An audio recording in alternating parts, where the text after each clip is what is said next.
Yeah, this is one of those little details you run across when you get involved in these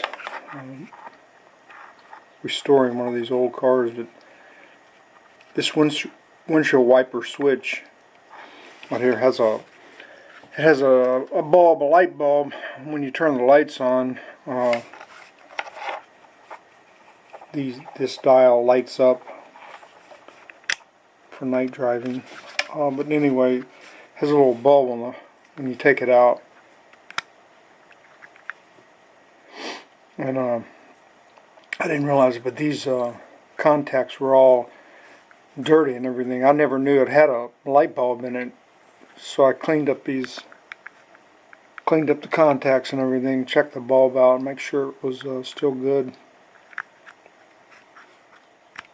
But yeah, I'll light it up. Yeah, but it's kind of the lighting on the 84s is pretty cool.